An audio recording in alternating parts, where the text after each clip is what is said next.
राम राम जी दोस्तों, कैसे हैं आप लोग। आज मैं आपको एक जच्चा बच्चा गीत सुनाने जा रही हूँ। अगर आपको पसंद आए तो प्लीज़ लाइक से कमेंट जरूर करिएगा। के करे खैलू चटनिया हो, के करे खैलू अचार, के करे खैलू चटनिया हो, के करे खैलू अचार, के करे खैलू मुरब्बा हो, लाल भइल तैयार, के करे खैलू मुरब्बा हो, लाल भइल तैयार।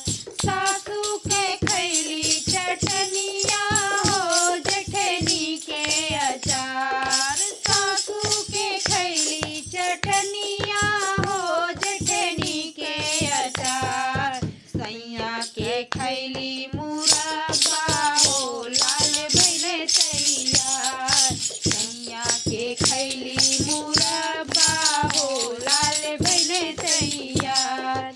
के करे लिहलू चुनरिया हो, के करे लिहलू गलेहार, के करे लिहलू चुनरिया हो, के करे लिहलू गलेहार, के करे सुतलू से जरिया हो, लाल भइल तैयार, के करे सुतलू से जरिया हो, लाल भइल तैयार। सासू के लिहली चुनरिया हो, जेठनी गलेहार, सासू के लिहली चुनरिया हो, जेठनी गलेहार, सैया के सुतली से जरिया हो, लाल भइल तैयार, सैया के सुतली से जरिया हो, लाल भइल तैयार।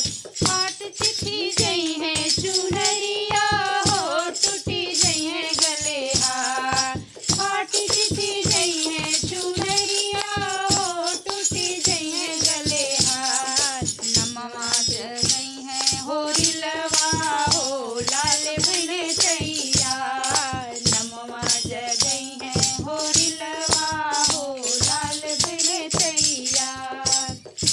प्रणाम दोस्तों।